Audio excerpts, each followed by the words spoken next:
يا أيها الناس اتقوا ربكم الذي خلقكم من نفس واحدة وخلق منها زوجها وبث منهما رجالا كثيرا ونساء واتقوا الله الذي تساءلون به والأرحام إن الله كان عليكم رقيبا يا أيها الذين آمنوا اتقوا الله وقولوا قولا سديدا يصلح لكم أعمالكم ويغفر لكم ذنوبكم ومن يطع الله ورسوله فقد فاز فوزا عظيما أما بعد فإن خير الحديث كتاب الله وخير الهدي هدي محمد صلى الله عليه وسلم وشر الأمور محدثاتها وكل محدثة بدعة وكل بدعة ضلالة وكل ضلالة في النار.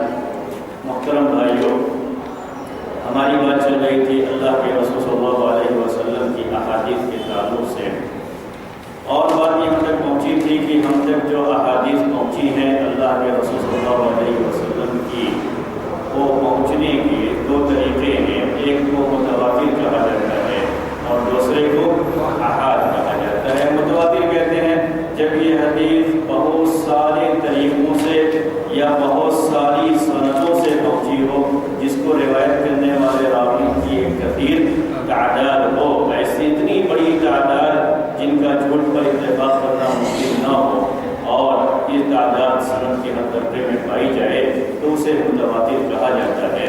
اس کے بعد ہمارے سامنے بات آئی احاد کی، اخبار احاد کی، اور ہم نے یہ بات اخبار احاد کے تعلق سے یہ بات ہم نے یہاں پر حاصل کی کہ اخبار احاد کہتے ہیں ان خبروں کو جن کے راویوں کی تعداد بہت زیادہ نہیں ہوتی ہے، ان احادیث کو جن کے راویوں کی تعداد بہت زیادہ نہیں ہوتی ہے.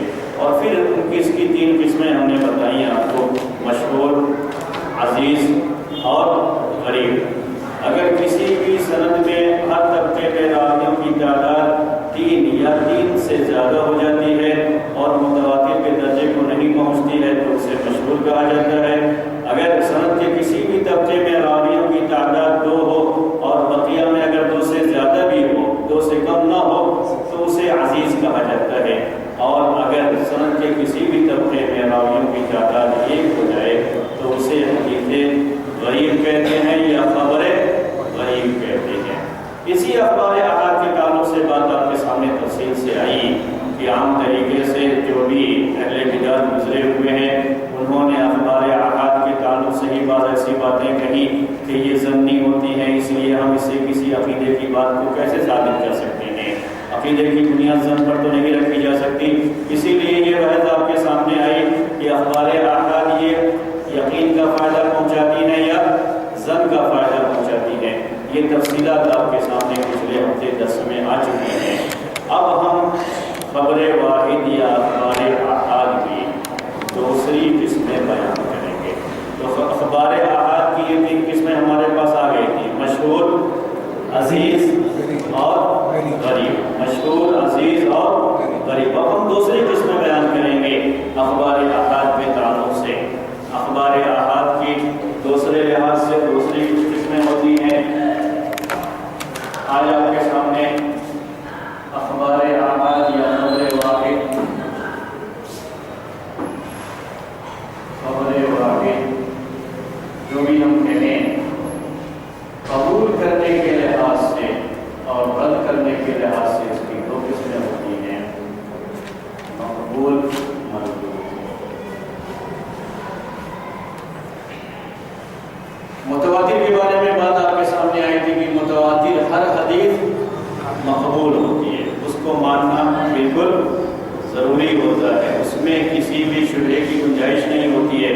اور ہم نے آپ سے یہ بات نہیں کہتی کہ ہر صحیح حدیث کو ہم ایسے ہی کہتے ہیں، لیکن یہ بات جو ہم کہتے ہیں کہ متواتر حدیث بالکل یقین کا فائدہ پہنچاتی ہے، تو یہ اہل بدعت بھی اسے مانتے ہیں. اس کے لحاظ سے یہ تفصیل کی گئی تھی، ورنہ ہم یہی بات حدیث صحیح کے بارے میں بھی کہتے ہیں. تو ہم نے آپ سے کہا اخبار احاد کے بارے میں یہ بات ہوتی ہے کہ اخبار احاد سب کی سب مقبول نہیں ہوتی ہیں، اس میں مردود بھی ہوتی ہیں. اخبار احاد کہیں یا خبر واحد کہیں یا حدیث کا لفظ استعمال کریں، یہ سب ایک ہی اس میں. تو حدیث جو خبر واحد ہوتی ہے وہ مقبول بھی ہوتی ہے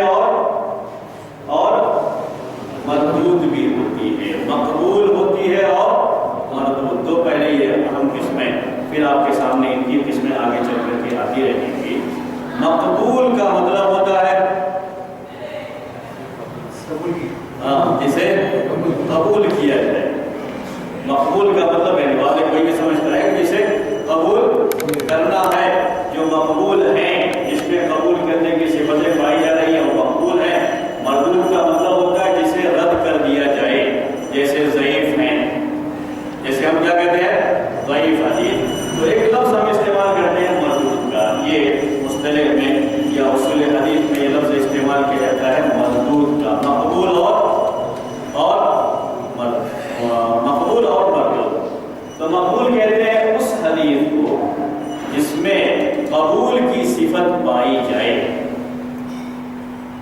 اس کی صفت قبول کی صفت، یعنی یہ حدیث قبول کی جائے گی تو حدیث کی قبول کی صفتیں جس میں پائی جاتی ہیں اسے مقبول کہا جاتا ہے۔ بقیہ یہ قبول کی صفتیں یہ آگے چل کر کے آپ کو آتی رہیں گی، اب یہ ترتیب آپ کے سامنے آئے گی، اس پہ یہ باتیں خود بخود آپ کو سمجھ میں آ جائیں گی۔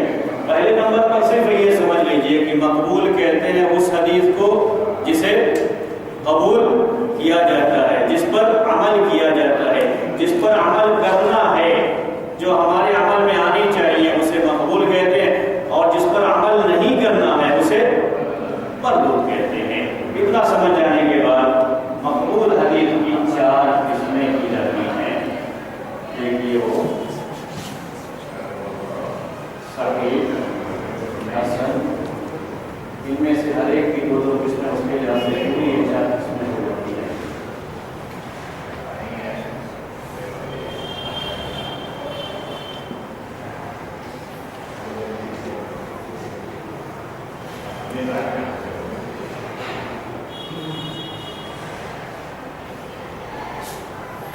مقبول حدیث کی جس حدیث پر عمل کرنا ضروری ہوتا ہے، جو قابل عمل ہے، جس پر عمل کرنا ہے، اس کی کتنی قسمیں ہو جاتی ہیں؟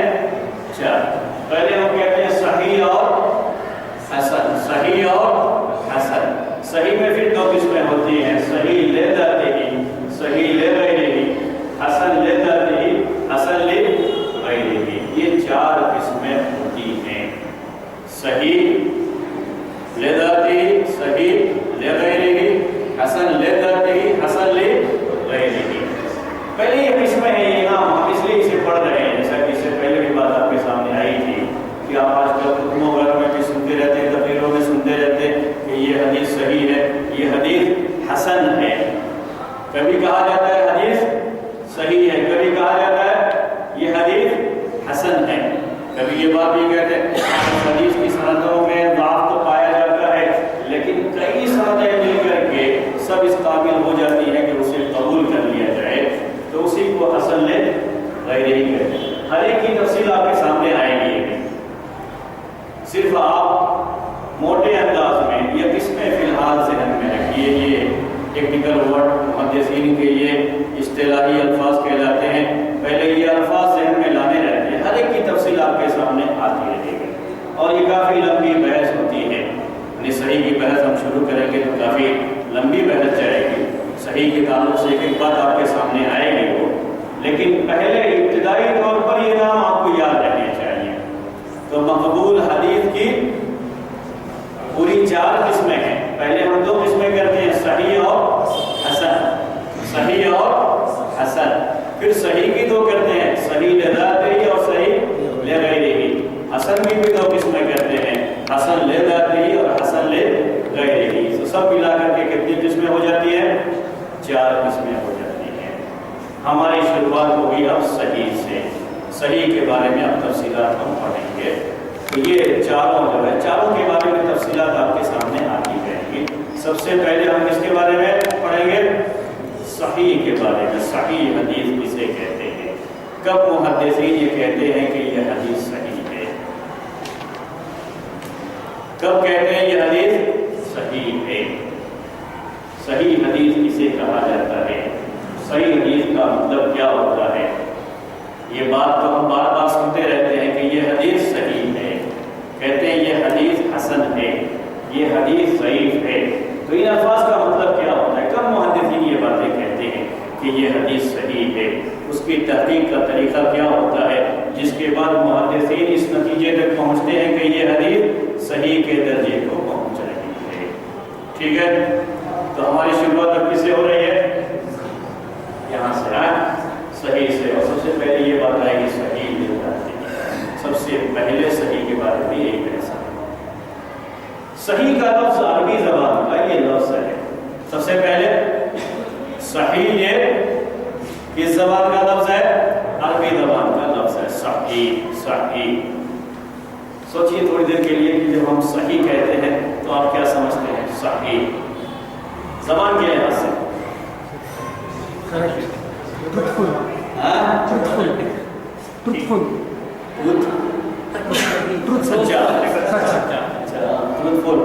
سچا، اور آتھینٹک، اور ٹھیک ہے، ٹھیک ہے، غلط نہیں، غلط نہیں، ٹھیک ہے، ٹھیک ہے۔ اور یہ سب آپ کس کس چیز کو سامنے رکھ کر کے بول رہے ہیں؟ یہ کہ جب یہ کہا جاتا ہے یہ حدیث صحیح ہے تو مطلب ہوتا ہے آتھینٹک ہے، بالکل ہے اور بالکل سچی بات ہے، اس کو سوچ کر کے آپ بول رہے ہیں۔ میں عربی زبان کے لحاظ سے پوچھ رہا ہوں آپ کو، کہا جاتا ہے یہ صحیح ہے، صحت مند۔ صحت مند کا مطلب کیا ہوگا؟ جو اپنی باڈی کے لحاظ سے بالکل فٹ ہے، اسے کیا کہا جاتا ہے؟ صحیح کہا جاتا ہے۔ یعنی عربک لینگویج کے لحاظ سے صحیح کا لفظ کب بولا جاتا ہے، ہم پہلے اس کے بارے میں یعنی یہ لفظ محدثین کیوں استعمال کرتے ہیں حدیث کے لیے؟ اصل یہ لفظ عربی زبان میں کس کے لیے استعمال ہوتا ہے؟ باڈی کے لیے استعمال ہوتا ہے۔ کہتے ہیں محدثین جب کہ یہ صحیح ہے تو اس کا مطلب ہے کہ اس کی صحت صحیح ہے، ہیلتھ جسے بولتے ہیں، ہیلتھ جو ہے یہ صحیح ہے، اس کو کوئی بیماری نہیں ہے۔ تو یہ صحیح کا اصل معنی ہے۔ صحیح کا اصل تعلق کس سے ہے؟ جسم سے ہے۔ انسان کا جسم صحیح ہے، صحت مند ہے، وہ بالکل باڈی بالکل فٹ ہے، کوئی بیماری نہیں ہے، تو اسے صحیح کہا جاتا ہے۔ اگر کوئی آدمی صحیح نہ ہو، کہیں کوئی بیماری ہو، تو اسے عربی میں کیا کہتے ہیں؟ مریض اور علیل کہتے ہیں۔ کیا کہتے ہیں اسے؟ علیل، علیل عین سے علیل، اور مریض بھی کہتے ہیں، مریض بیمار، علیل بھی کہتے ہیں بیمار، سقیم بھی ایک لفظ آتا ہے بیمار۔ تو یہ سارے الفاظ عربی میں استعمال کرتے ہیں، لیکن ہم علیل کے لفظ بولیں گے۔ عربی میں علت کہتے ہیں بیماری، اس کے ایک معنی جو ہے بیماری کے بھی، سبب کے بھی آتے ہیں، ایک معنی اس کے بیماری کے۔ تو محدثین میں اگر حدیث میں کہیں کوئی تحقیق کرنے میں چیز ایسی مل جاتی ہے کہ یہ چیز اس حدیث کی صحت پر اثر انداز ہو رہی ہے، جس کی وجہ سے حدیث کو ہم صحیح نہیں کہہ سکتے، تو اسے علیل کہتے تھے، اسے علت کہتے تھے، یعنی بیماری۔ آج کے زمانے کا ذکر تو وائرس ہے۔ تو حدیث کے اندر بھی کیا آ جاتے تھے؟ بہت سارے، اس زمانے میں اگر وائرس پائے گئے تو محدثین اسے ضعیف کہتے تھے، اس میں سقیم نہیں کہتے تھے۔ لیکن جو محدثین یہ کام کرتے ہیں، ان کے اس کام کو محدثین کے یہاں جو ڈاکٹر کا کام ہے، کسی بھی انسان کے جسم کو جانچنا، کسی بھی انسان کے جسم کے بارے میں معلوم کرنا کہیں کوئی بیماری تو نہیں ہے، جسے آپ جانچ کرنا کہتے ہیں کسی بھی انسان کی، تو محدثین جو یہ کام کرتے تھے ان کے لیے بھی لفظ استعمال کرتے ہیں طبیب کا۔ تو کہتے ہیں طبیب الحدیث، یعنی حدیث کے ڈاکٹر۔ مانا کیا ہوا اس کا؟ حدیث کے ڈاکٹر۔ امام مسلم رحمۃ اللہ علیہ نے اپنے شیخ امام بخاری رحمۃ اللہ علیہ کو ایک مرتبہ بڑی محبت کے ساتھ یہ لقب دیتے ہوئے کہا، یا طبیب الحدیث فی علل، اے حدیثوں کے ڈاکٹر، حدیث کی بیماریوں کو جاننے والے ڈاکٹر جو ہے۔ تو یہ محدثین کس کی بیماریوں کا پتہ لگا لیتے تھے؟ حدیث کی بیماریوں کا پتہ لگا لیتے تھے، اور جب ان کی جانچ کے لحاظ سے یہ بات بالکل واضح ہو جاتی تھی کہ یہ حدیث بالکل فٹ ہے، آج کے زمانے کے لحاظ سے میڈیکل چیک اپ جو کرتے ہیں، میڈیکل چیک اپ کے بعد بالکل باڈی فٹ ہے تو کیا کہتے ہیں؟ یہ فٹ ہے، تو کہتے تھے یہ حدیث صحیح ہے، یہ حدیث صحیح ہے۔ مکمل چیک اپ کے بعد ہم کس نتیجے پر پہنچے کہ یہ حدیث صحیح ہے۔ تو ان کا یہ پورا کام کس کے کام کے مشابہ ہے؟ ڈاکٹروں کے کام کے مشابہ ہے، جو باڈی کا پورا چیک اپ کرنے کے بعد اس نتیجے پر پہنچتے ہیں کہ اس باڈی میں کہیں کوئی بیماری نہیں ہے، بالکل فٹ نہیں ہے۔ یہ محدثین کا کام ہوتا ہے حدیث کے تعلق سے۔ تو اسی لیے حدیث کے لیے لفظ کیا استعمال کیا انہوں نے؟ صحیح کا لفظ استعمال کیا۔ حالانکہ صحیح کا لفظ کس کے لیے استعمال کرتے ہیں؟ باڈی کے لیے استعمال کرتے ہیں۔ یہ جو درود کی بات ہے اس کے لیے عربی میں صادق کا لفظ کہتے ہیں، صدق کہتے ہیں، اور جو یہ اتھینٹک کا مطلب تھا اس کے لیے موثوق میں ہی کہتے ہیں عربی میں، دوسرا لفظ استعمال کرتے ہیں، صحیح کا لفظ استعمال نہیں کرتے۔ صحیح کا لفظ عربی میں خاص کس کے لیے استعمال کرتے ہیں؟ باڈی کے لیے استعمال کرتے ہیں۔ کسی کلام کے صحیح ہونے کے لیے اگر کہا جاتا ہے تو یہ اسی کے ساتھ جڑ کر کے بعد استعمال کر لی جاتی ہے، ورنہ حقیقت میں یہ باڈی کے لیے ہی استعمال ہوتا ہے۔ اب تک یہ پوری تفصیل کس کے بارے میں تھی کہ صحیح کا لفظ عربی زبان میں کس معنی کے لیے استعمال ہوتا ہے۔ تو یہ بات آپ کو سمجھ میں آ گئی۔ اصل یہ لفظ عربی زبان میں کس معنی میں استعمال ہوتا ہے؟ باڈی جب فٹ ہوتی ہے، بالکل صحت مند ہوتا ہے انسان، تو اس کے لیے کہا جاتا ہے یہ صحیح ہے، عربی میں اس کو صحیح ہے۔ اس کے مقابلے میں اپوزٹ جو لفظ آتا ہے وہ سقیم کا آتا ہے، لیکن محدثین نے سقیم کا لفظ حدیث کے لیے استعمال نہ کر کے کیا کیا ہے؟ ضعیف کا لفظ استعمال کیا ہے، جو آگے چل کر کے اس کے بارے میں باتیں آئیں گی۔ البتہ ایک لفظ استعمال کرتے ہیں جس میں کہیں نہ کہیں یہ معنی ہوتا ہے بیماری کے تعلق سے، وہ ہوتا ہے معلل کا لفظ یا معل کا لفظ استعمال کرتے ہیں۔ آگے صحیح کے بیان میں یہ بات آئے گی، معل کا لفظ اس میں یہ بات آتی ہے، بیماری کی علت کی بات اس کے اندر آتی ہے۔ تو پہلی بات جو ہمیں ذہن میں رکھنی ہے وہ کیا ہے؟ صحیح کا لفظ عربی زبان میں کس معنی میں استعمال ہوتا ہے؟ باڈی کے فٹ ہونے کے تعلق سے۔ اگر انسان کا جسم بالکل صحیح ہے، کوئی بیماری نہیں ہے، تبھی صحیح کا لفظ عربی میں استعمال کیا جاتا ہے۔ اب اس کے بعد محدثین نے اس لفظ کو جو استعمال کیا اس کے بارے میں میں نے آپ کو بات بتائی کہ وہ یہ عمل جو حدیث کی تحقیق کا ہے، اس پورے عمل کو جو ڈاکٹروں کا چیک اپ ہوتا ہے جسم کا، اسی سے تشبیہ دے کر کے محدثین کو بھی حدیث کا ڈاکٹر اس کا لقب دیا گیا، اور اس کے لحاظ سے اس پورے کام کا جو ہے جائزہ لے کر کے صحیح کا لفظ استعمال کیا گیا۔ یہ لفظی لحاظ سے اس کو ہم جب اتنی ساری باتیں ہم خالص کتابوں کی کر ہی رہے ہیں تو کتابوں کے لحاظ سے لفظ میں بول دیتا ہوں، اس کو کہا جاتا ہے صحیح کی لغوی تعریف۔ کیا کہتے ہیں؟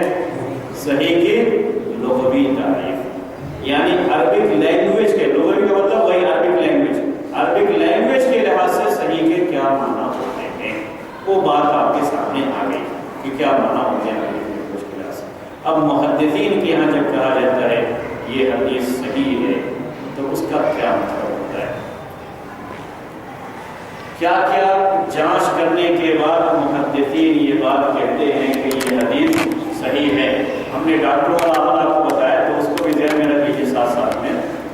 ڈاکٹر لوگوں کے یہاں کچھ خاص چیزیں ہوتی ہیں، ایکس رے لیں گے، خون چیک اپ کریں گے، اور بھی جو ہے کچھ چیزیں ہوں گی، یہ سب کرنے کے بعد رپورٹ دیں گے کہ بالکل یہ آدمی فٹ ہے۔ تو محدثین آگے کیا چیزیں چیک کرتے ہیں؟ چیک کرنے کے بعد کہتے ہیں یہ حدیث صحیح ہے۔ تو اس میں پانچ اہم چیزیں ہوتی ہیں جن کو چیک کرنے کے بعد محدثین یہ کہتے ہیں کہ یہ حدیث کیا ہے؟ صحیح ہے۔ اب دیکھیے محدثین کا ملا دو اس کو، آپ لوگوں کی اجازت ہو تو ملا دو۔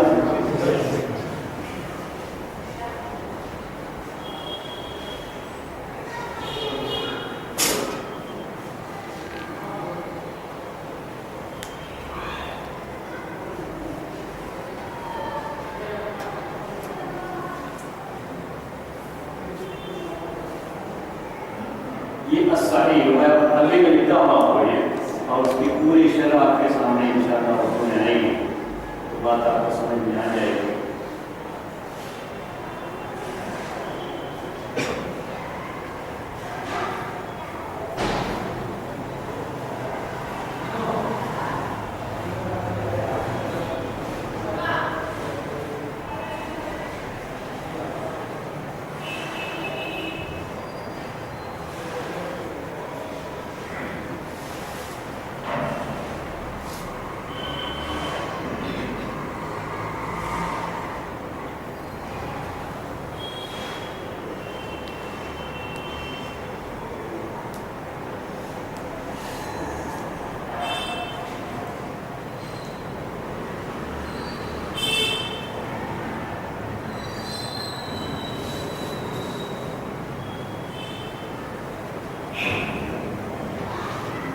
میرا بھی لگا دیا ہے، لکھ دیا ہے، اگر کوئی بات میں اس کے عربی کے لحاظ سے جب کوئی اپنی زبان بھی آ جائے تو اس کو سمجھنا چاہیں گے تو سمجھ میں آ جائے گا، یہ عربی کے لحاظ سے ہے، لیکن اردو میں ہم آپ کے سامنے اس کی پوری وضاحت کرتے ہیں۔ ہم نے کہا کتنی چیزیں؟ 5 چیزیں، ہم اردو میں اسی کے لحاظ سے آپ کے سامنے پیش کریں گے۔ یہ 5 چیزیں اس میں پوری ہیں، متصل سندہ بنقل عدل تام الضبط ولا يكون شاذا ولا معللا۔ عربی میں نے یہ پڑھا ہے، بعد میں کبھی بھی آپ کو اس کی طرف اگر رجوع کرنے کا معاملہ رہے، لوٹنے کا معاملہ رہے، بعد میں دوبارہ کبھی دیکھنے کا معاملہ رہے تو آپ اسی آواز کے ساتھ آپ اس کو پھر پڑھ سکتے ہیں، متصل سندہ بنقل عدل تام الضبط ولا يكون شاذا ولا معللا۔ اس کا مطلب ہوتا ہے جس کی وہ حدیث جس کی سند متصل ہو، راوی عادل اور تام ضبط ہو، وہ شاذ اور معل نہ ہو۔ سارے الفاظ چونکہ ٹیکنیکل ہیں اس لیے ہر ایک جگہ ہم وضاحت نہیں کریں گے، آپ کو بات سمجھ میں نہیں آئے گی، اس لیے آپ کو دیکھیے ہم نے 5 چیزیں کہی تھیں آپ سے، وہ 5 چیزیں دیکھیے۔ پہلی چیز ہے یہ سارے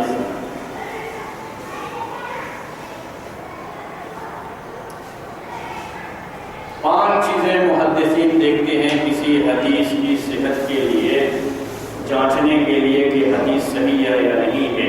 کتنے طرح کا چیک اپ کرنا پڑتا ہے؟ 5 طرح کا، یعنی کہ ہم آپ کو کوئی ڈاکٹروں کے لحاظ سے باتیں کریں گے تو کتنے طرح کا چیک اپ ہے یہ؟ 5 طرح کا چیک اپ ہوتا ہے۔ سب سے پہلا جو ہے وہ اتصال سند ہے، سند متصل ہے یا نہیں ہے، پہلا چیک اپ ہوتا ہے۔ اتصال سند کسے کہتے ہیں وہ آپ کے سامنے بات اسی ترتیب سے آتی رہے گی، کیونکہ سارے ٹیکنیکل ورڈ آئیں گے تو ہر ایک کو آپ کو سمجھنا ہی ہے۔ سند کا لفظ پہلے آپ کو آ چکا ہے، آ چکا ہے نہیں؟ سند کا لفظ پہلے آ چکا ہے نا؟ ہاں کسے کہتے ہیں؟ ہاں راویوں کا پورا جو ایک چین ہوتا ہے، ہاں اللہ کے رسول صلی اللہ علیہ وسلم کے اسی کو کہا جاتا ہے، سند کہا جاتا ہے۔ جی اب اس کو اور بھی اچھے انداز میں سمجھنا ہے تو جی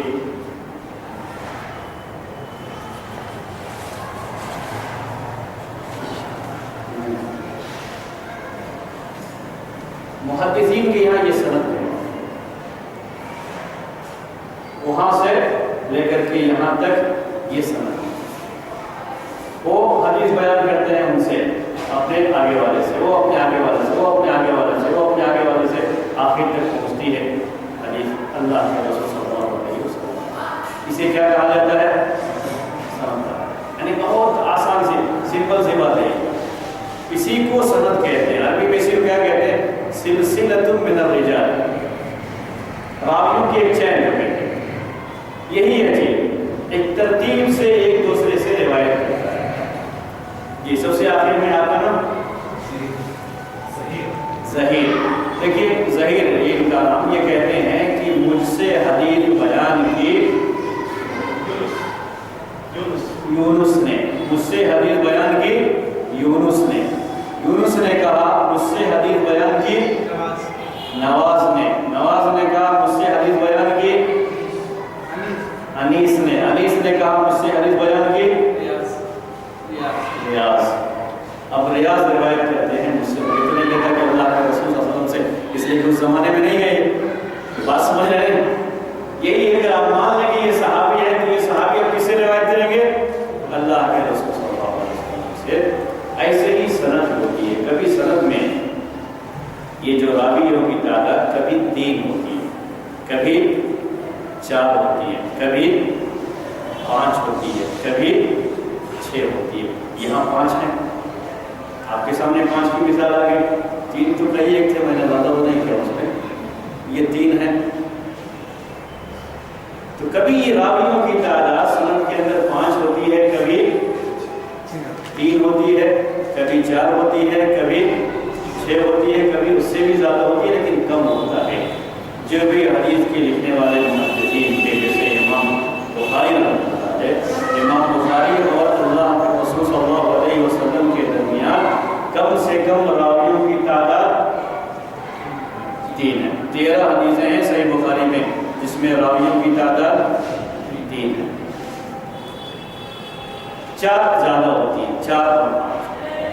لیکن کچھ حدیثیں ہیں جس میں راویوں کی تعداد سے 3 ہے. امام مالک رحمۃ اللہ علیہ کی کتاب موطا مالک میں ایسی حدیثیں ہیں جس میں اللہ کے رسول صلی اللہ علیہ وسلم اور امام مالک کے درمیان صرف 2 راوی.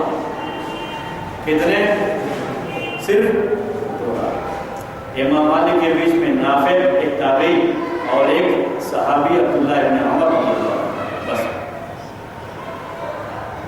یہی سند ہے. صرف 2 راوی اور 3 راوی بہت کثرت سے ہوتے ہیں. موطا مالک میں امام مالک اور اللہ کے رسول صلی اللہ علیہ وسلم کے درمیان صرف کتنے راوی؟ 3 راوی. امام بخاری کی حدیثوں میں 3 راوی کم ہیں، زیادہ کیا آتے ہیں؟ 4 اور 5 آتے ہیں راوی. اور بھی ایسے ہی آپ پڑھتے جائیں گے. امام مسلم کے یہاں 3 نہیں ہیں، کم سے کم کتنے ہیں؟ 4، 5 اور 6.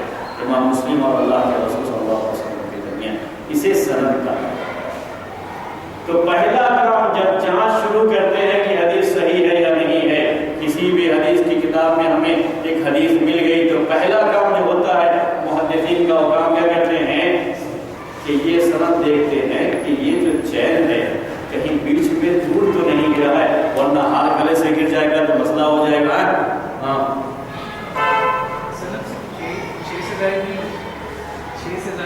اور بھی ہوتے ہیں. امام نسائی رحمۃ اللہ علیہ کتاب سنن نسائی ہے، ایک ایسی سند بھی ہے کہ ان کی اور اللہ کے رسول صلی اللہ علیہ وسلم کے درمیان 11 راوی. کتنے؟ 11. وہ بھی ایک ہی سند ہوتی ہے. عام طریقے سے اتنے ہوتے نہیں ہیں، یعنی یہ جو محدثین گزرے ہوئے ہیں دور میں، یہ ان کے دور میں اتنے ہوتے نہیں ہیں عام طریقے سے. لیکن ایک سند ہے سنن نسائی میں جس میں راویوں کی تعداد بہت زیادہ ہے، بڑی لمبی سند مانی جاتی ہے. اب تک کا حساب ہے، ابھی اب تک کا جو ہے کہ تو پھر بہت زیادہ ہو جائے گی. لیکن یہ کب تک کا تحقیق جب کرتے ہیں تو کب تک کرتے ہیں؟ جب تک کسی کتاب تک نہیں پہنچ جاتی. جیسے اگر حدیث ہے موطا مالک میں موجود ہے تو اس کی تحقیق ہم صرف امام مالک سے لے کر کے اللہ کے رسول صلی اللہ علیہ وسلم تک ہی کرتے ہیں.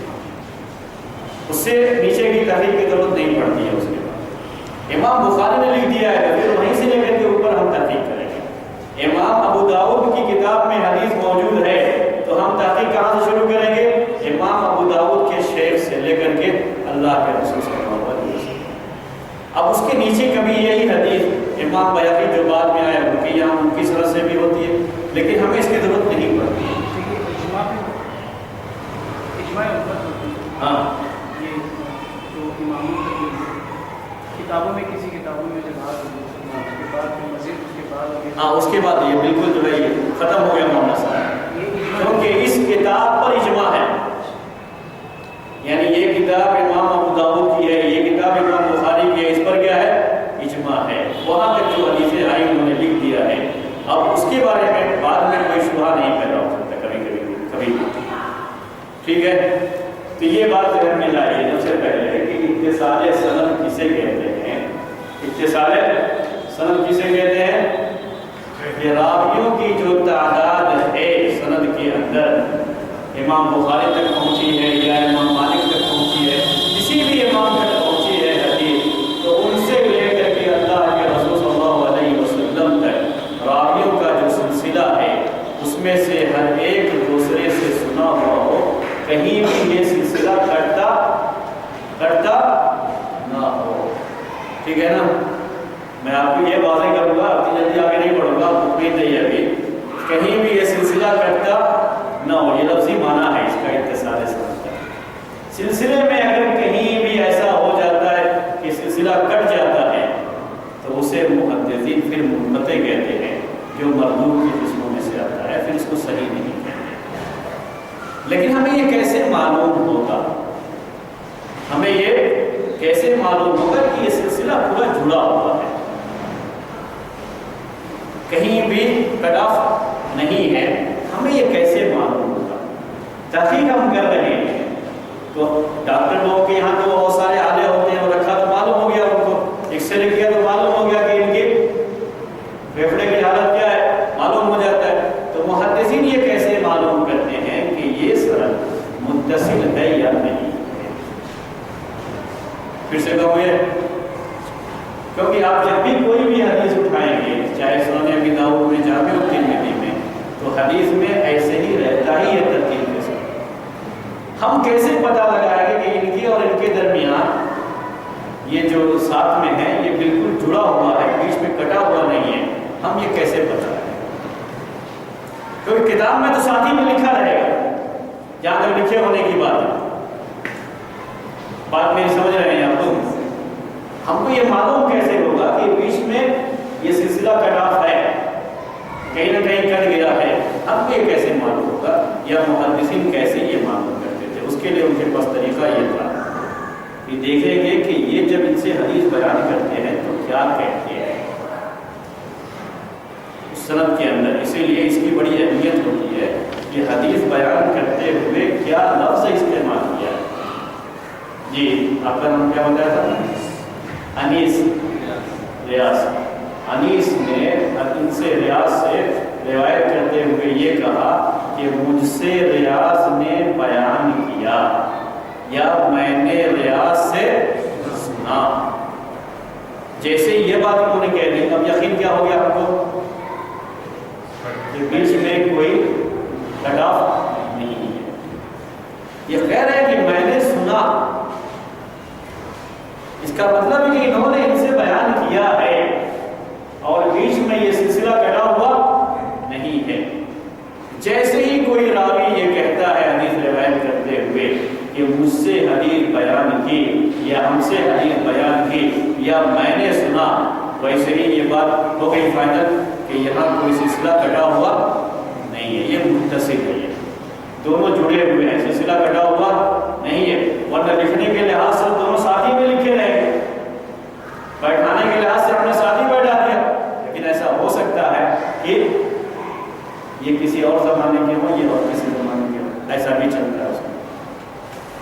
اگر یہ کہتے ہیں ان سے حدیث روایت کرتے ہوئے کہ جی انیس نے کہا کہ ریاض نے کہا ہے، ریاض نے کہا ہے، یہ نہیں کہا میں نے ریاض سے سنا، یہ نہیں کہا، بلکہ کیا کہا؟ ریاض نے کہا ہے، ریاض نے کہا ہے۔ دونوں میں فرق سمجھ میں آ رہا ہے آپ کو؟ پہلے کیا کہا تھا؟ مجھ سے ریاض نے بیان کیا، یا یہ کہا میں نے ریاض سے سنا۔ اب کیا کہہ رہے ہیں؟ یہ ریاض نے یہ بات کہی ہے، اب ریاض نے یہ بات کہی ہے، ریاض نے یہ حدیث بیان کی ہے۔ اب اس پہ یہ صراحت نہیں کر رہے کہ مجھ سے بیان کی، ہو سکتا ہے انہوں نے کسی اور سے سنا ہو، انہوں نے ان سے سنا ہو، تب بھی یہ کہہ سکتے ہیں ریاض نے یہ بات کہی ہے۔ یہاں کیا چیز آ جاتی ہے؟ شبہ آ گیا کہ ہو سکتا ہے بیچ میں کیا ہو، بولیے بیچ میں یہ سلسلہ کٹ رہا۔ تو پہلا جو مرحلہ ہوتا ہے تحقیق کرنے کا وہ کیا ہوتا ہے؟ کیا لفظ استعمال کیا ہے وہ دیکھتے ہیں۔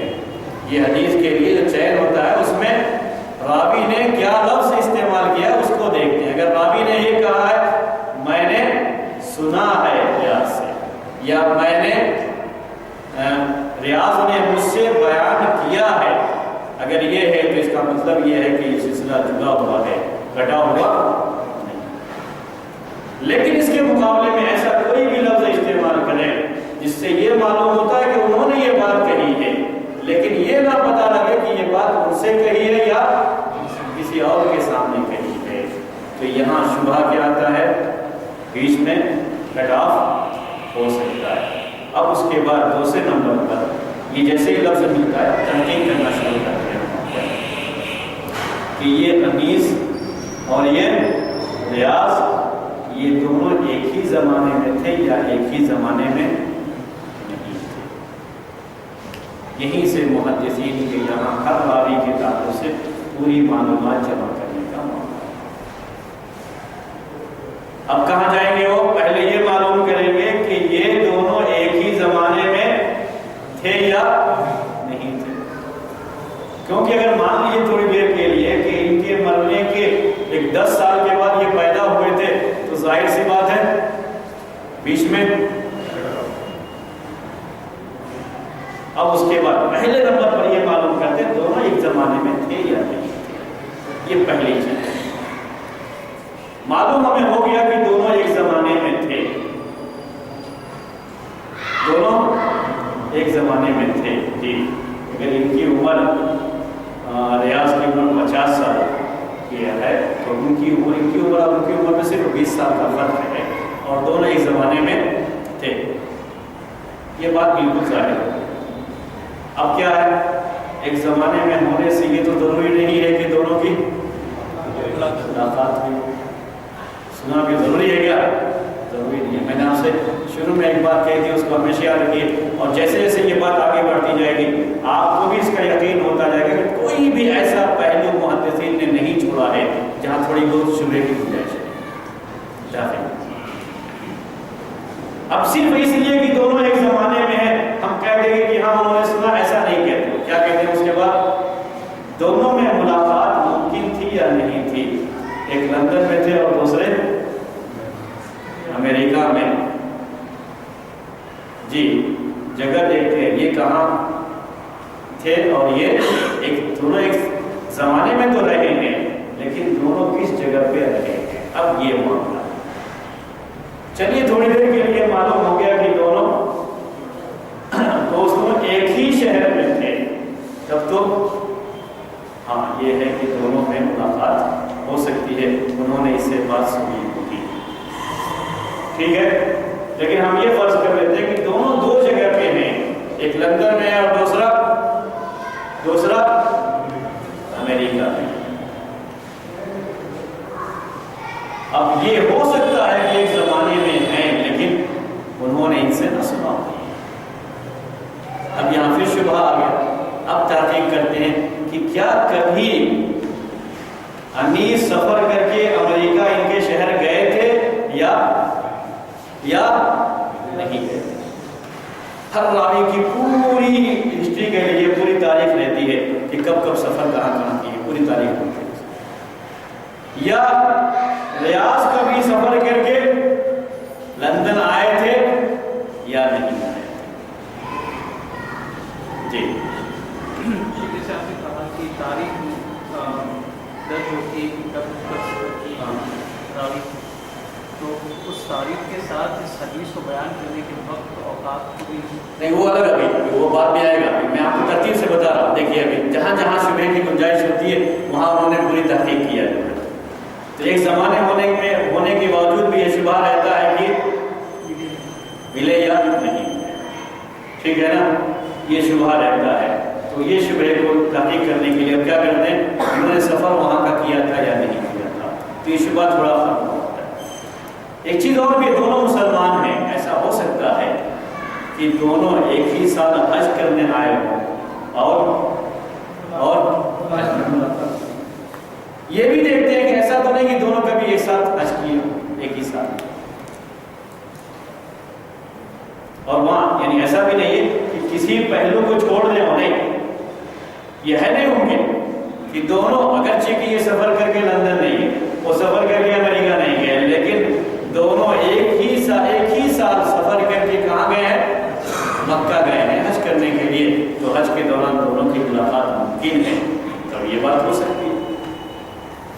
بھائی یعنی پوری طریقے سے کوشش کرتے ہیں کہ دونوں میں ملاقات یہ ممکن تھی یا نہیں تھی، پوری کوشش کرتے ہیں۔ امام بخاری تو یہاں تک کہتے ہیں کہ جب تک یہ ثابت نہ ہو کہیں بھی کسی نے یہ بیان نہ کیا ہو کہ ان کی ملاقات ان سے فلاں جگہ پہ ہوئی تھی، تب تک ہم اسے متصل نہیں مانیں گے۔ لیکن امام بخاری امام مسلم کا یہاں یہ ہوتا ہے کہ اگر صرف ہمیں اتنا یقین ہو جائے کہ دونوں کی ملاقات ممکن تھی سفر کے دوران، ایک مرتبہ ایک ساتھ حج کرنے کی وجہ سے، کسی بھی لحاظ سے اگر ایک دونوں کی ملاقات ممکن تھی، اس کے بعد ایک آخری صفت یہ دیکھتے ہیں، ابھی دونوں کی میں نے جو بات کہی، یہ انیس ایسے راوی تو نہیں ہے کہ کسی اور سے سننے کے بعد یہ کہتے ہوں کہ فلاں نے مجھ سے بیان نہیں، فلاں نے بیان نہیں کہ فلاں نے کہا یا فلاں سے روایت، ایسے راوی کو مدلس کہتے ہیں محدثین، ان کی غلط سے فہرست ہے، ان کی فہرست غلط سے مدلس کہتے ہیں۔ فی الحال ہم اس بحث میں نہیں پڑھیں گے کیونکہ یہ الگ ہی پوری اس کی اپنی ایک کہانی ہے مدلس کی، اور یہ راوی کون سا ہوتا ہے، تو جہاں پر وہ آئے گا وہاں پر انشاءاللہ آپ کو سمجھ میں آ جائے گی بات۔ لیکن فی الحال ہم جس ترتیب میں چل رہے ہیں، ہم چاہ رہے ہیں کہ اس ترتیب سے یہ بات آپ کو سمجھ میں آ جائے، ٹھیک ہے؟ تو پھر سے میں آپ کو آتا ہوں، سند کا متصل ہونا محدثین کے یہاں سب سے پہلی تحقیق حدیث کی صحت کے لیے سب سے پہلی جانچ کیا ہوتی ہے کہ سند متصل ہے یا نہیں ہے، پہلی جانچ یہی ہوتی ہے۔ سند متصل ہے یا نہیں ہے کیسے معلوم کرتے ہیں؟ سب سے اس میں پہلی بات یہ ہوتی ہے کہ اگر راوی اپنے اوپر والے شیخ سے بیان کرتے ہوئے یہ کہتا ہے کہ میں نے یہ حدیث ان سے سنی ہے یا انہوں نے مجھ سے حدیث بیان کی ہے، تو یہاں یقین ہو جاتا ہے کہ بیچ میں کوئی کٹاف نہیں ہے، یہ بالکل اس میں شبہے کی گنجائش نہیں رہتی، کیونکہ اگر نہیں سنا ہے کہتا ہے کہ میں نے سنا ہے تو یہ جھوٹا آدمی ہو جائے گا، اور جھوٹے آدمی کی روایت ویسے بھی قبول نہیں کیا کہ وہ آگے بات آئے گی۔ تو یہ راوی تو انتہائی درجے کے سچے لوگ ہوتے ہیں، یہ کبھی یہ بات نہیں کہہ سکتے کہ مجھ سے حدیث بیان کیا ہے۔ یہاں ہمیں یقین ہو جاتا ہے کہ حدیث کے دونوں کے بیچ میں کوئی راوی نہیں ہے۔ اگر کبھی کوئی ایسا لفظ استعمال میں آ بھی جاتا ہے جس میں یہ صراحت نہیں ہے کہ میں نے سنا یا انہوں نے مجھ سے بیان کیا، صرف یہ کہا کہ انہوں نے کہا ہے، تو اس میں محدثین پھر پورا تحقیق کرتے ہیں کہ دونوں ایک زمانے میں رہے ہیں یا نہیں رہے ہیں، ایک زمانے میں تھے تو دونوں کی ملاقات یہ ممکن تھی یا نہیں تھی۔ پوری تحقیق کرنے کے بعد جب انہیں اطمینان ہو جاتا ہے کہ ان کی ملاقات ممکن تھی، تو کہتے ہیں بیچ میں کوئی کٹاف نہیں ہے۔ اسی طریقے سے آخر تک چیک کرتے جاتے ہیں، اگر کہیں کوئی کمی نظر آ گئی تو کہیں گے کہ یہ سند متصل نہیں ہے، حدیث ضعیف ہے۔ کیا کہہ دیں گے؟ حدیث ضعیف ہے۔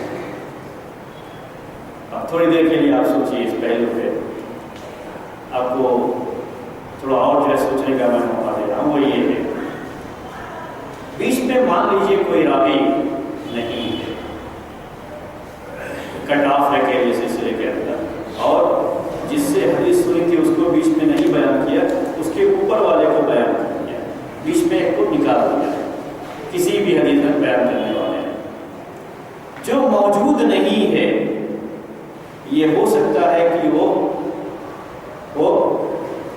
قابل اعتماد ہو، کوئی اچھا آدمی ہو، اور یہ بھی ہو سکتا ہے کہ اچھا آدمی، دونوں پہلو ہے یا نہیں ہے؟ بیچ میں جہاں کہیں بھی کٹ آف ہے سند کے اندر، جو میں آپ سے کہہ رہا ہوں اس پر سوچنے کے لیے، اس میں دونوں پہلو ہے۔ کٹ آف کا مطلب بیچ میں کوئی نہ کوئی راوی موجود نہیں ہے، اس کے بارے میں ہمیں پتہ نہیں ہے، جس کے بارے میں ہمیں پتہ نہیں ہے وہ اچھا بھی آدمی ہو سکتا ہے اور غلط آدمی بھی ہو سکتا ہے۔ لیکن محدثین نے اچھا ہو سکتا ہے یہ پہلو نہیں لیا، کیا پہلو لیا ہے؟ غلط ہو سکتا ہے تو کہا حدیث صحیح۔ یعنی جہاں کہیں بھی تھوڑا بہت بھی شبہ آیا کہ یہاں غلطی ہو سکتی ہے، انہوں نے حدیث پر صحت کا حکم نہیں لگایا، پورے طریقے سے جو آدمی اپنی عقل کے لحاظ سے سوچتا ہے، سوچنے کے بعد ہی یہ فیصلہ کرتے ہیں. جہاں غلطی کا امکان رہتا ہے یا جہاں کہیں بھی کسی بھی طرح سے کوئی غلط بات اندر آ جانے کا شبہ ہوتا ہے، فوراً کہتے ہیں حدیث کیا ہے، صحیح نہیں. تو عام طریقے سے محدثین کے کاموں پر جو لوگ بھی اعتراض کرتے ہیں، اگر ان کو اس کی پوری ترتیب کا صحیح علم ہو جائے تو کبھی نہیں کریں. ایک انسانی کام جتنا اعلیٰ درجے کا ہو سکتا ہے وہ پورا اعلیٰ درجہ استعمال کر کے محدثین نے حکم لگایا کہ حدیث کہیں کوئی پہلو چھوڑا نہیں ہے، کسی لحاظ سے کسی چیز کو نظر انداز نہیں کیا. تو پہلا چیک اپ کس چیز کا ہوتا ہے حدیث میں؟ اس کو صحیح معلوم کرنے کے لیے سند متصل ہے یا نہیں ہے، یہ پہلا چیک اپ ہوتا ہے. اگر یہ معلوم ہو جائے کہ پوری سند یہاں سے لے کر کے وہاں تک متصل ہے، کہیں کٹ آف نہیں ہے، تب اب دوسرا چیک اپ کیا ہوتا ہے کہ بیچ میں جتنے بھی یہ راوی ہیں، یہ راوی سب کیسے ہیں. پھر وہ دوسرا آتا ہے. دوسرا چیک اپ انشاءاللہ ہم لوگ آئندہ ہفتے کریں گے. ذرا پیچھے موقع دیتے ہیں، اتنا لمبا چیک اپ جو ہوا ہے تو تھک گئے تو تھوڑا سا موقع دیتے ہیں. آپ سوال کرنا چاہیں تو کر سکتے ہیں، اس کے بعد آپ چاہے ملیں تو. ابھی یہ سبجیکٹ اصول حدیث چل رہا ہے، اس کے بعد مجھے ایک چیز سمجھ میں آ رہا ہے کہ حدیث جو ٹوٹل حدیث ہے اس میں زیادہ تعداد متواتر حدیث رہے گا، اس میں پرسنٹیج کتنا ہے شیخ؟ زیادہ نہیں ہے. اس کے پرسنٹیج کلاس دیکھیں گے آپ تو اخبار احاد کا پرسنٹیج زیادہ ہے. نہیں، آلموسٹ اپروکسیمیٹ کتنا ہے شیخ؟ ہم اس کو بالکل اس کے ساتھ تو نہیں کام کرتے. تو سمجھ لیجیے کہ آپ کو 80-20 کا فرق پڑ سکتا ہے. ٹھیک ہے شیخ. ابھی 20% یقین ہے، ابھی باقی کا جو 80% ہے اس میں بھی ابھی محدث اتنے سارے ریسرچ کیے ہیں اور اتنا ہائی لیول کا کوالٹی ہے، پھر بھی امت میں اختلاف کی ہے. ہاں بھائی، اس کے بعد اگر کوئی آدمی نہیں مانتا ہے تو یہ بہت عجیب بات لگتی ہے. اکثر ایسے ہی لوگوں نے وہ کیا ہے جن کو اس کام کے تعلق سے صحیح اندازہ نہیں، یعنی صرف یہ ان کے ذہن میں ہوتا ہے وہ بھی تو انسان تھے، وہ بھی تو انسان تھے، غلطی کر سکتے، بس اتنا ہی رہتا ہے ذہن میں اور کچھ نہیں رہتا. اگر صحیح معنی میں پوری تصویر ان کے سامنے آ جائے کہ محدثین کا جو یہ طریقہ تھا حدیث کے پرکھنے کے تعلق سے وہ تھا، تو کبھی بھی یہ بات نہیں ہے. بلکہ اس کے مقابلے میں الٹا معاملہ یہ ہو جاتا ہے کہ ان کے اس کام کی وجہ سے آدمی ہمیشہ ان کا احترام اور اکرام اور ان کے اس احسان کو تسلیم کرتا ہے کہ امت کو انہوں نے بہت بڑا احسان. کیونکہ شیخ آپ نے بتایا اگر چھوٹا شبہ ہو تو بھی ویسا حدیث کو چھوڑ دیے تو ایکسیپٹنس ریشو بہت کم ہو جاتا ہے. اور اس میں چھوڑنے کے ساتھ ساتھ یہ بھی ذہن میں رکھ لیجیے کہ ایسا بھی نہیں کیا کہ اس کو ہٹانے کے بعد ایسا کنارے کر دیا کہ کسی کو کان خبر بھی نہ ہو، اس کو بھی لکھ کے رکھا ہے. آپ کو کرنا ہے تو آپ بھی کر کے دیکھو. محدثین نے ایسا نہیں کیا کہ جو ضعیف تھی بدن کا وہ حصہ جو صحیح نہیں ہے اس کو کاٹ کے آپریشن کر کے باہر پھینکا تو باہر پھینک دیا، ویسا نہیں ہے. اس کو بھی کیا رکھا ہے؟ باقی رکھا ہے. دیکھو جب بھی دیکھنا ہے دیکھ لو ہم نے کیوں اس کو الگ کیا. دو حدیثیں جو ضعیف تھی اس کو بھی لکھا ہے، اس کو چھوڑ نہیں دیا. جو موضوع تھی اس کو بھی، تاکہ کبھی کوئی یہ نہ کہہ دے کہ پتہ نہیں کس کو معلوم ہے انہوں نے چھان بین کیا تھا. جس کو بھی تحقیق کرنا ہے تحقیق کر کے دیکھ لے، ان کا صاف سب کھلا ہوا ہے معاملہ. جی اسی لیے اس سے لوگ ضعیف حدیث پہ بھی جو عمل کرتے ہیں جی وہ یہی سوچ سے کرتے ہیں کہ ہو سکتا ہے اصل یہ ہو سکتا والا معاملہ میں آپ کو یہ بتا دیتا ہوں کبھی بھی صحیح والا اور صحیح والا کہ جس حدیث کے بارے میں یہ محدثین کا اتفاق ہو جائے کہ یہ حدیث ضعیف ہے تو پھر اس میں یہ سوال نہیں آتا ہے کہ ہو سکتا ہے. کیوں؟ اس کے پہلے جو پچھلے ہفتے سمجھایا تھا اس میں میں نے کیا کہا تھا آپ سے کہ اگر محدثین نے یہ کہا کہ یہ حدیث ضعیف ہے تو اب یقین ہو جاتا ہے ہم کو. اگر اختلاف ہوتا ہے تو وہاں یہ گنجائش رہتی ہے، لیکن ہمیں یقین ہو جاتا ہے کہ یہ حدیث ضعیف ہے، یعنی محدثین کا جو یہ عمل رہا بالکل صحیح رخ پر رہا ہے اور ان کا یہ حکم بالکل صحیح رہا کہ یہ اللہ کے رسول صلی اللہ علیہ وسلم کا عمل نہیں تھا یا آپ کی یہ بات نہیں تھی. بعد میں بھی کسی نے گڑھ کر کے اس کی نسبت غلط انداز سے کر دی ہے. لیکن کب ہوتا ہے ہم کو یہ جب اس پہ اتفاق رہتا ہے محدثین کا.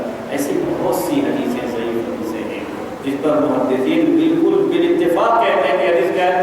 صحیح۔ میرا سوال یہ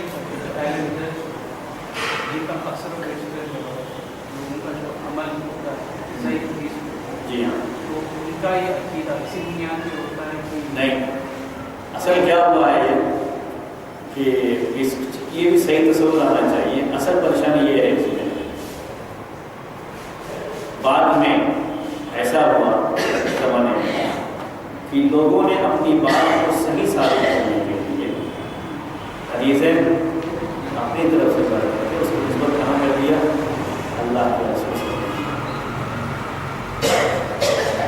بعد میں ایسا ہوا، یہ بہت یعنی حدیثیں کیسے گڑھی گئی تھی، کن ماحول میں اس طرح کی چیزیں ہوئی، کب سے اس کی شروعات ہوئی، یہ بھی ایک پوری بحث ہے اس کی۔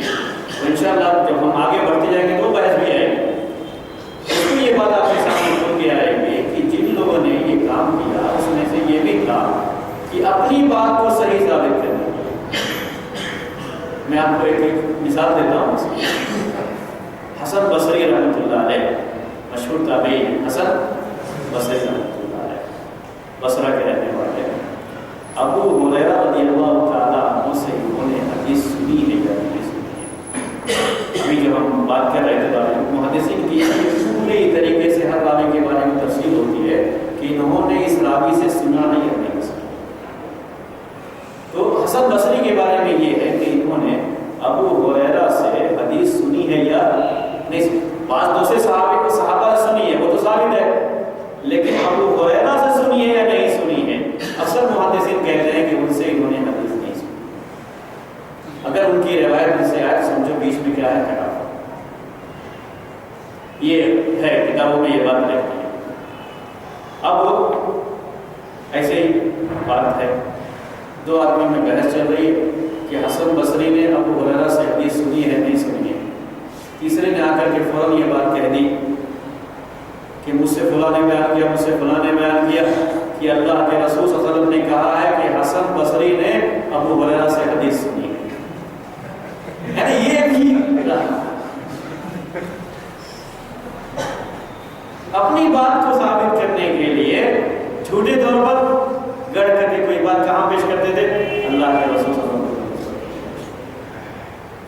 اس کا پتہ لگا جب یہ بات، یعنی آپ دیکھیں کہ یہ حدیث کسی اہل بدعت کے لیے دلیل بن رہی ہے اور اس کی سند وغیرہ بالکل صحیح نہیں ہے، تو سمجھ جائیے کہ یہ بدعت کو ثابت کرنے کے لیے حدیث گھڑی گئی اور محدثین نے اس کا پتہ لگا کر کے بتایا کہ یہ حدیث ثابت نہیں۔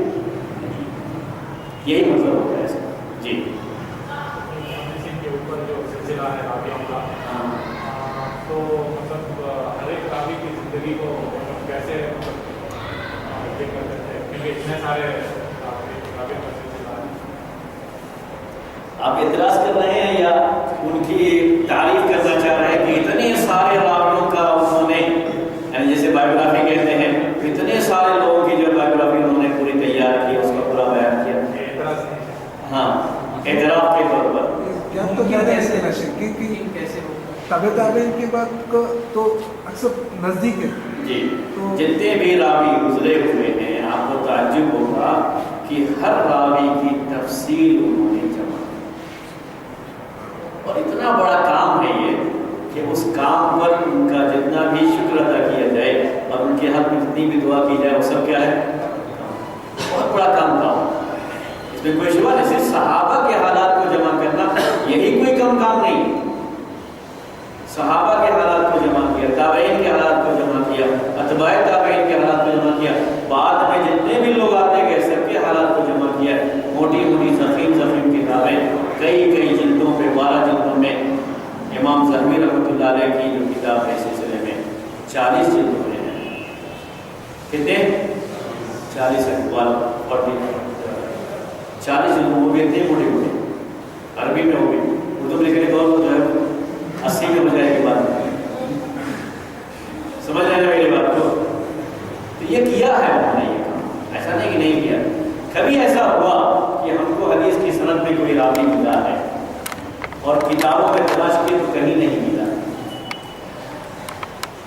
اگر کہیں ملتا ہے تو یہ کہتے ہیں کہ اس کے بارے میں ہم کچھ بھی نہیں جانتے، تو ایسے ہی راوی کے تعلق سے کہا جاتا ہے یہ مجبور راوی، یہ لفظ بھی آتا ہے، ایسا نہیں، بعض راوی ایسے جن کے بارے میں کچھ نہیں معلوم، اسی کو کیا کہا جاتا ہے یہ مجبور ہے، اننون۔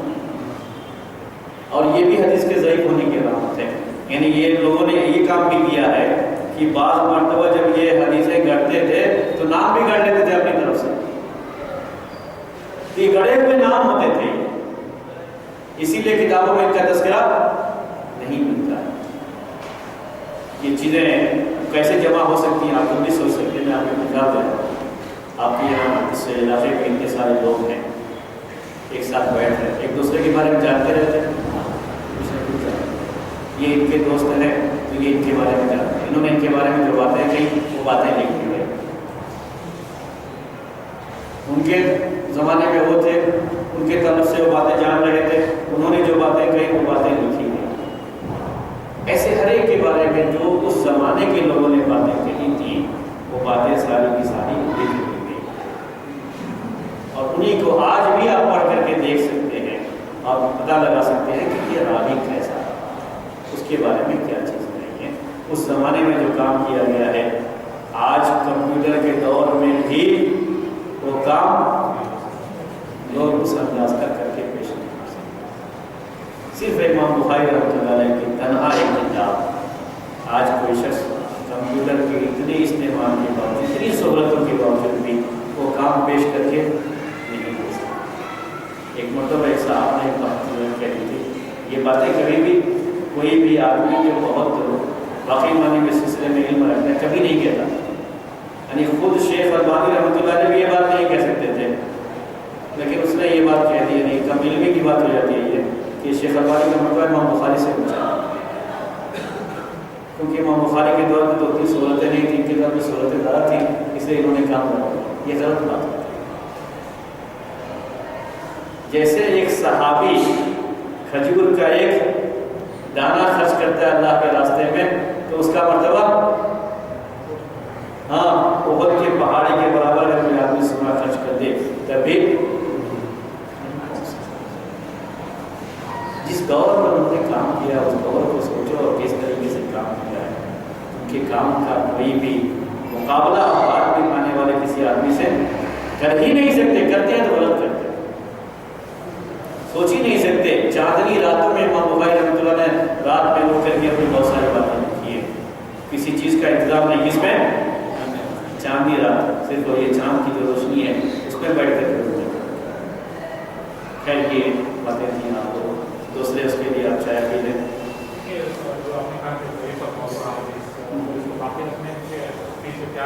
سب سے بڑی حکمت یہی ہے کہ کہیں آپ نہ کہہ دیں کہ جو ان کے خلاف حدیثیں تھی سب کو ضعیف کہہ کر کے ان کو کیا کر دیا، کس کو معلوم ہے کہ وہ ضعیف تھی یا نہیں تھی، کوئی بھی اعتراض کر سکتا ہے، لیکن ساری چیزیں موجود ہیں، ایک چیز بھی ادھر سے ادھر نہیں کی گئی، آج بھی تحقیق کر کے کوئی بھی دیکھ سکتا ہے۔ بہت بڑی یہ حکمت ہے، آپ جتنی بھی پچھلے قومیں گزری ہوئی ہیں، یہود و نصارہ کو لے لیجیے، ان کی جو بھی باتیں کتابوں میں موجود ہیں کسی کی پوری سند نہیں پائی جاتی، لیکن یہاں معاملہ یہ ہے اس امت میں کہ ہر چیز کی سند بھی ہے، اور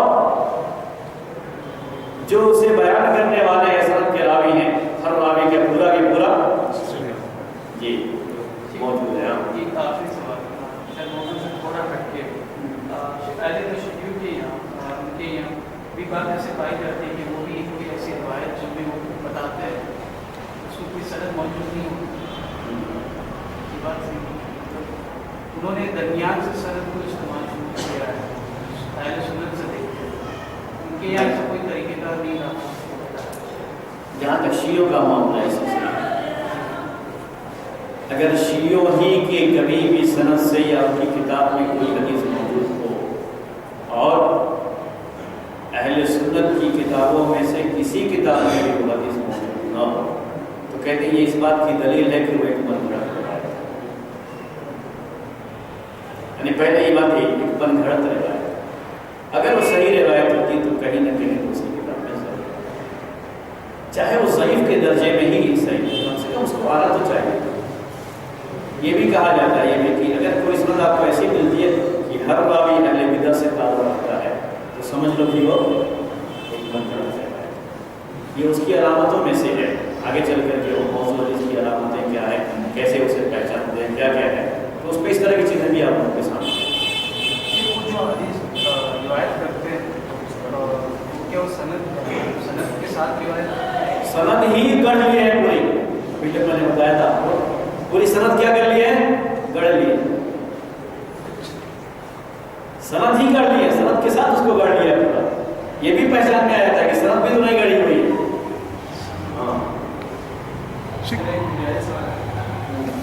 یہ جو کون سی حدیث کی ہے, کون سا مسئلہ یہ محدثین نے کہہ دیا ہے, امام بخاری نے کہہ دیا کہ حدیث صحیح ہے, امام بخاری نے بھی کہا, باقی لوگوں نے بھی کہا, تو پھر آپس میں اختلاف نہ ہوتا ہے کہ یہ حدیث صحیح ہے. جی ہاں, ایسے اختلاف ہو جاتا ہے. اسی کام کے کرنے میں کبھی اختلاف ہو جاتا ہے, اسی کام میں کبھی اختلاف ہو جاتا ہے. میں آپ کو اس کا جب یہ چیزیں آپ کو آتی جائیں گی تو اس میں آپ کو یہ چیز بھی واضح ہو جائے گی. کچھ چیزیں ایسی قریب ہوتی ہیں کہ اس پہ اس طرح کی بات ہو جاتی ہے کہ کسی نے کہا کہ صحیح ہے, دوسرے نے کہا کہ ضعیف ہے, تو وہ چیز آ جاتی ہے. کب آتی ہے, خود بخود چیز اس کے اندر آ جاتی ہے. یعنی یہ اگر آگے آپ اس میں جاری رہیں گے تو آپ کو اندازہ ہو جائے گا کہ